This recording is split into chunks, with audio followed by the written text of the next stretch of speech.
Bien, estamos en compañía del licenciado Víctor Orobio, con el que vamos a tener la oportunidad de conocer un poco más a fondo uno de los casos, sobre todo más complejos, históricos en materia de denuncias de corrupción que se han dado en nuestro país, y que el licenciado tuvo la oportunidad de resolver o aportar también una solución en ese caso, siendo el abogado en su momento de Rafael Guardia, quien era la persona que era acusada en su momento. Licenciado, bienvenido, y sobre todo pues la oportunidad. ¿Cómo logra usted resolver un proceso tan complejo para su cliente en ese momento, el conocer todas esas interioridades y al final lograr un buen desarrollo, ¿no? De una buena conclusión? Bueno, mira, te puedo decir que este caso es uno de los más complicados que yo he tenido en mi carrera profesional. Complicado porque fue un proceso que nació en un momento histórico donde se mencionaba, se decía que se había defalcado de las arcas del Estado millones de dólares. Y este caso era el que iba a abrir el panorama de una serie de investigaciones, porque mi cliente representaba una institución que manejó millones de dólares y que los manejó en un tiempo preelectoral. Entonces él tuvo demasiadas relaciones y contactos con políticos, empresarios, al punto que cuando se hizo la denuncia pública sobre este presunto defalco hasta ese momento, quien presentó la denuncia, que fue un diputado de gobierno, hablaba de que en esa institución se había hecho tantas negociaciones que inclusive muchos empresarios se ganaban contratos y que no entregaban el servicio o el producto por el cual habían sido contratados. Esto, por supuesto, que generó que el Ministerio Público empezara las pesquisas, empezara a realizar investigaciones muy profundas, y fueron saliendo una cantidad de contratos, y esos contratos tenían pues la denuncia de que había sido mal manejados, y que era una componenda que había entre el director de la institución con algunos empresarios y algunos políticos, de tal suerte que este caso se convirtió en un tema de mucho interés nacional. Mucha gente estaba pendiente de este proceso, porque sobre todo se decía que personeros del gobierno de alto nivel mandaban en la institución y tenían mucho que ver con lo que se había dado. Ahora, pero usted se entera por el caso, del caso primero por los medios de comunicación, y luego conoce a Rafael Guardia cuando, en principio, va a buscar su servicio como abogado, pero cambia, ¿no? Bueno, te comento. Yo ya conocía al cliente. Lo conocía desde que, antes de ser inclusive nombrado en el cargo, ¿sí? Nos conocíamos de vista. Él sabía que yo era un abogado pues conocido en la República de Panamá. Cuando termina su periodo de gobierno, él me consulta, y cuando él va a mi despacho, yo le digo que me permitiera ir a la fiscalía a conocer las investigaciones. Quería saber cuál era el origen, la naturaleza, qué es lo que se había hecho en las fiscalías. Pues conversamos, él se retira de la oficina, inclusive hablamos hasta de contratos de honorarios profesionales. Él se va y no regresa. Para mi sorpresa fue cuando ese mismo día en la tarde yo escucho en el noticiero de la tarde que lo habían detenido. Y una vez que lo detuvieron, pues se empezó a conocer días siguientes la cantidad de millones de dólares que fueron descubriendo en los bancos, y al punto que este era un caso muy complicado porque cuando él decide volverme a llamar para su defensa, ya las investigaciones iban por casi 2 meses y fue bastante complicado en ese momento. En ese momento, cuando usted se entera que se hablaba de 29 cargos penales, peculado, corrupción, 14 procesos, alrededor de 300 millones, en ese momento usted se encuentra con ese escenario que en principio usted le había solicitado a él que le dejara investigar, ¿no? Sí, mira, el tema fue interesante porque en poco tiempo ya él tenía abierto casi 15 procesos. 15 procesos donde en cada uno de ellos mínimo le habían imputado 2 cargos. El delito de peculado, artículo 338 del Código Penal, el delito de corrupción de servidor público, artículo 245 del Código Penal, y en un expediente le imputaron el cargo de blanqueo de capitales. Así que teníamos un grave problema. Teníamos 15 procesos, una cantidad de imputaciones. El delito de peculado tiene una pena de 8 a 15 años de cárcel, un delito. Él tenía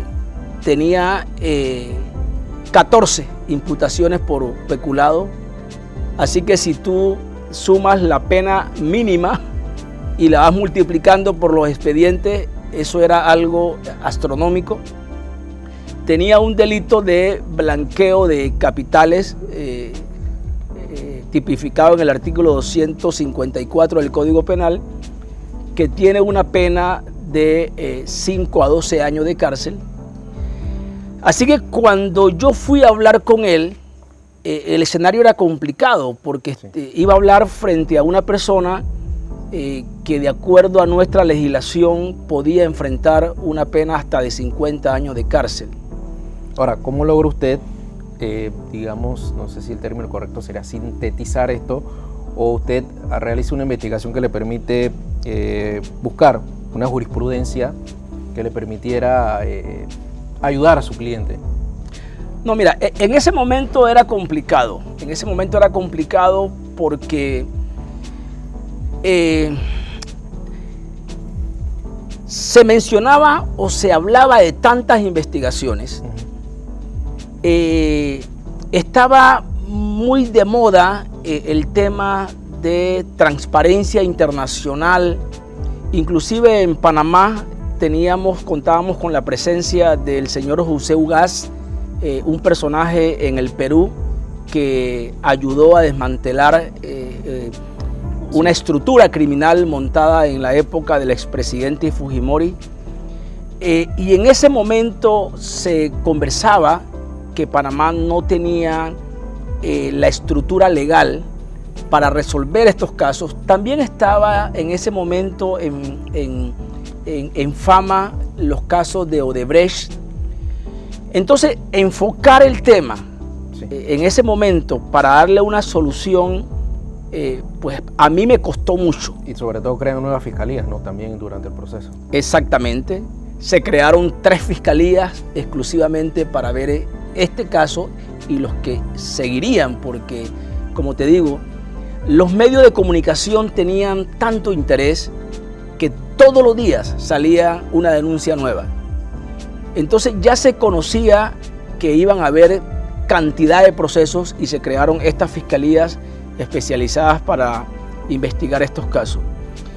Mira, cuando empecé yo a ver la solución de este caso, yo fui a visitarlo después de realizar una investigación bien profunda y yo fui decidido a plantearle a él situaciones bien concretas, ¿sí? Por ejemplo, resulta ser que las cuentas donde se habían depositado unas cantidad de millones de dólares eran sociedades que habían sido creadas inclusive por familiar de él, y que este familiar había pedido la ayuda de algunos amigos para crear estas sociedades. Había un tema donde los proveedores, los empresarios a quienes se habían ganado estos contratos, habían girado dinero de sus empresas a algunos promotores de bienes raíces y se habían hecho abonos y pagos a esos promotores, de tal suerte que todo esto habían formas, habían dejado rastros para llegar a esas cuentas. Entonces, lo que a mí se me ocurrió fue lo siguiente.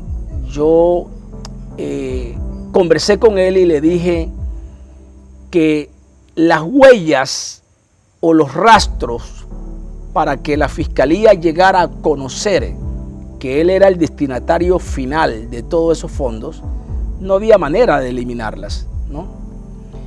Entonces se me ocurre una figura, ¿no?, que está en el Código Penal, que está regulada en el artículo 85 del Código Penal, y esa es la figura del delito continuado. Esa figura dice que se considerará un solo delito las infracciones cometidas repetidamente por una misma persona con un mismo propósito criminal. Okay. Entonces yo me puse a pensar, fíjate, la institución fuente del dinero era una sola, era la misma, la institución donde él era director general. La forma de ejecución era la misma, porque era a través de contratos, ¿no?, que se brindaban. Los empresarios que participaban en el negocio eran los mismos, eran 3 grupos que estaban siempre en la misma actividad. Entonces yo dije que esto era un delito continuado. Okay. Y yo le planteé esa posibilidad a mi cliente y le dije, mira, yo creo que aquí tenemos 2 opciones. O te enfrentas a 50 años de cárcel, o me dejas trabajar, o me dejas plantar mi estrategia de defensa. Y si yo logro convencer en mi estrategia de defensa, nosotros podíamos estar hablando de una pena de 15 años hacia abajo. Por supuesto que esa posición a él le gustó mucho, claro, porque de todas maneras tener 14, 15 procesos era algo que lo iba a mantener en prisión por el resto de su vida. De esa manera entonces él entregó en mí la confianza de su defensa y nosotros empezamos a ver el tema bajo esa línea de pensamiento. Y de orientarlo, se hablaba también de que el delito básicamente lo que se violentaba era la ley de contrataciones públicas. Sí, lo que ocurre allí es que justamente... a través de un decreto, ¿no? Sí, lo que ocurre ahí es básicamente, ahí estuvo el problema, porque este decreto, el decreto 690, creo que del año 2010, que era el que regulaba esta institución, este decreto permitía compras y... de los ministerios. Compra de servicios y bienes de forma inmediata, con carácter de urgencia. Entonces, muchos ministerios, muchas instituciones, lo que hacían era que para ejecutar su presupuesto más rápido, sin mucho protocolo, sin someterse a la ley de contrataciones públicas, firmaban con mi cliente un acuerdo interinstitucional que le permitiera a mi cliente ser como el instrumento para ejecutar estas compras. Pero la realidad era que muchos de estos ministerios pedían los servicios o pedían los productos, pero también tenían a los proveedores que trabajaban con ellos. Correcto.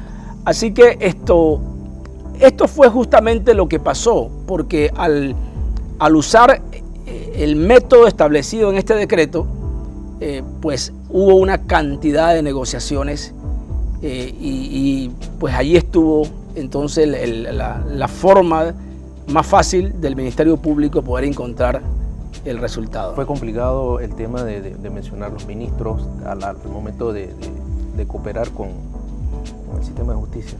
Bueno, y de lograr convencer al final a los fiscales, ¿no?, de que sentaran todo en un solo expediente. Sí, bueno, era complicado, era muy complicado. Para él era muy complicado porque obviamente él permaneció casi 2 meses sin declarar. Había sido asesorado de no declarar y pues la estrategia de defensa de su primer abogado era llevarlo quizás en silencio a que tuviera pues 14 o 15 procesos y 14 o 15 audiencias, ¿no? Entonces, cuando yo le planteé mi estrategia de defensa, eso implicaba que él tenía que declarar, ¿no? Porque ahí iba a comenzar de ejecutar la estrategia que habíamos planteado. Entonces, para él era complicado porque tenía que, de alguna manera, mencionar a algunos ministros de Estado, directores de instituciones, grandes empresarios a nivel nacional e internacional. Para mí también, créeme, te confieso que fue muy difícil aceptar esta defensa porque... no había ocurrido antes. No había ocurrido antes. Tantas personas de tanto perfil. Y él era el centro. Sí. Él era el núcleo de todas las investigaciones. O sea que prácticamente yo quedaría excluido de ser contratado por otros investigados por el tema del conflicto de intereses. Así que aquí nosotros tuvimos que tomar una decisión bien grande, ¿no? Entró mucho lo que es el orgullo profesional de poder resolver un tema que la opinión pública decía, inclusive abogado decía que ese tema era imposible de resolverlo. Ya lo daban como una persona condenada a 50 años de cárcel, se comentaba mucho. Entonces, para mí era un reto. Yo quería enfrentar ese reto. Yo quería sentir mi capacidad como abogado de poder convencer a todo un ministerio público de que ese caso había que verlo con una línea de delito continuado. Ese es mi siguiente. ¿Cómo logra Víctor Orobio hacer entender, uno, que el sistema de justicia panameño tampoco podría tolerar una carga tan extensa de este tipo de investigaciones y enfocarlo en un solo, digamos, en un solo tema, y aprovechar también cuando se modifica la legislación panameña con el tema de la delación? Bueno, me estás hablando de la Ley 4 del 17 de febrero de 2017. Esa ley es producto de la presión que muchos gremios en Panamá ejercimos frente al gobierno de turno y al Ministerio Público, al sistema judicial. Porque un tema importante aquí era que el caso del señor Guardia se convirtió en el proceso más publicitado de ese momento. Entonces, al ser noticia diaria, yo era invitado a muchos foros.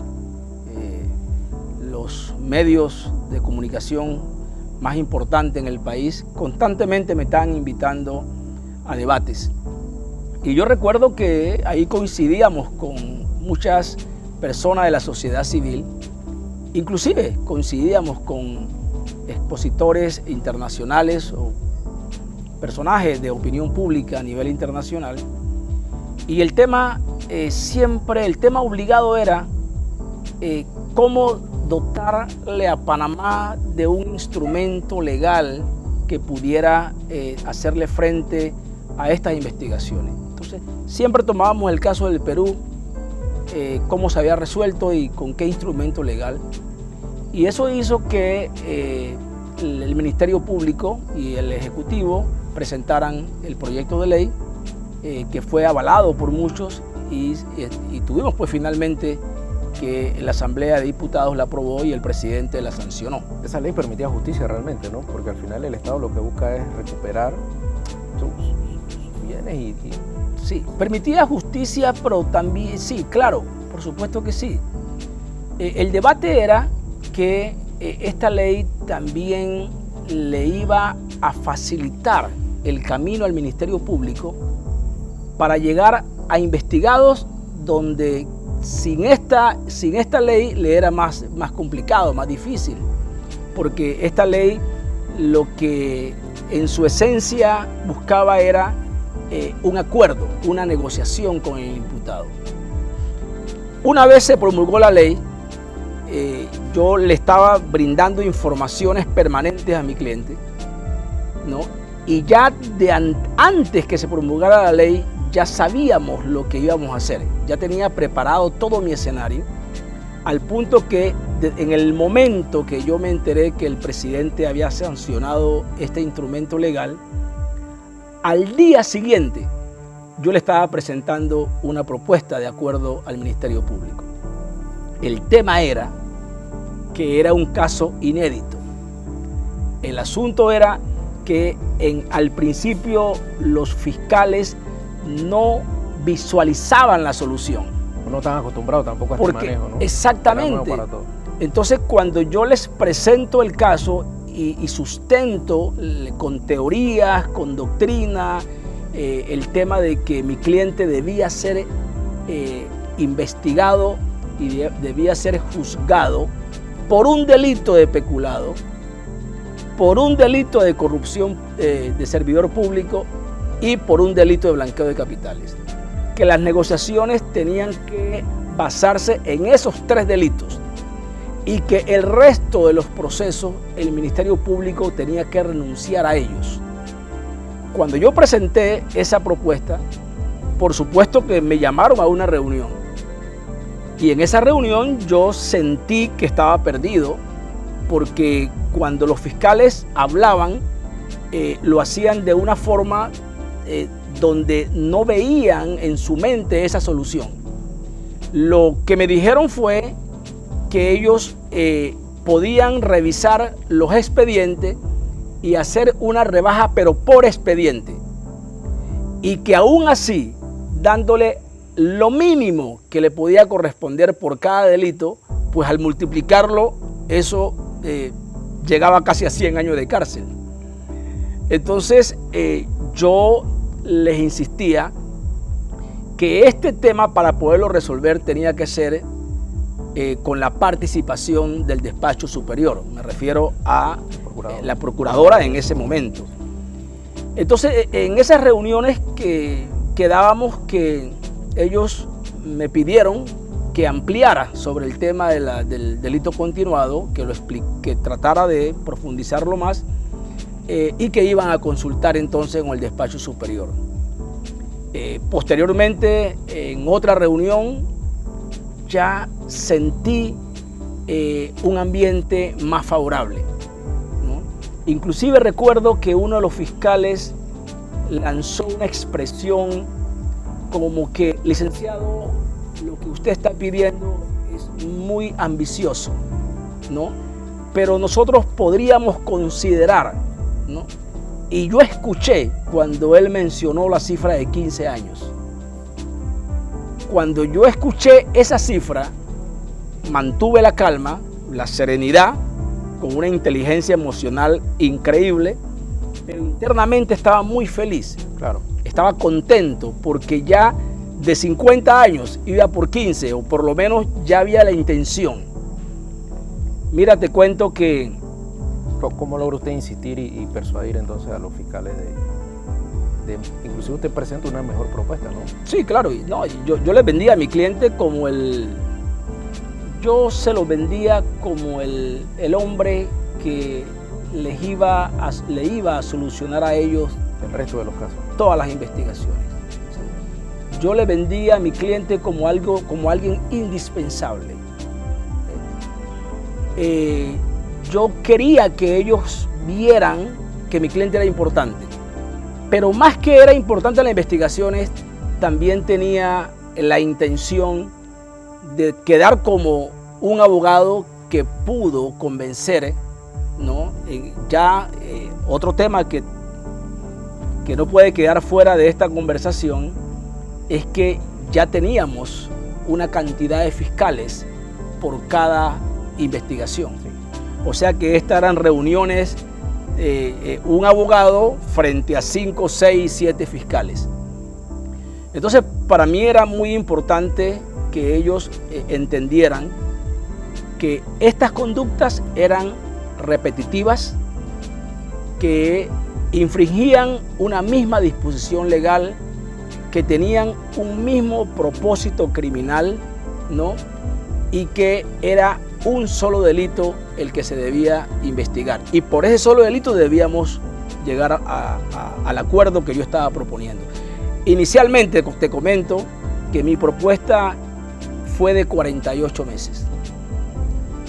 También fui bastante atrevido, muy atrevido, porque los fiscales entendieron que quizás cómo era posible que un abogado estuviera proponiendo una pena de 4 años de cárcel para una persona que estaba siendo acusada de defalcar al Estado o de malversar cientos de miles de dólares, y que la fiscalía le había incautado decenas de millones de dólares, que había cometido varias conductas, aunque repetitivas, pero eran varias acciones penales, y yo estaba proponiendo una pena de 48 meses de cárcel. ¿Cuál cree que usted que fue su fortaleza para lograr resolver este caso, y no solo para su cliente, porque al final la base de este proceso se convierte en el centro de futuras investigaciones también, ¿no? De otros casos pendientes? ¿Cuál cree que usted fue su fortaleza?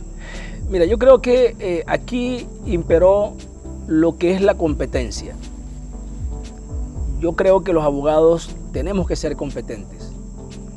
La competencia implica prepararse, leer bastante, estudiar bastante el Código Penal, estudiar la doctrina y también estar muy empapado con la decisión o las decisiones que toman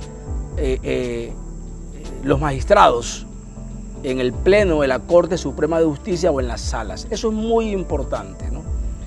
Y lo otro que yo creo que fue importante fue la persistencia. Yo nunca solté mi propósito.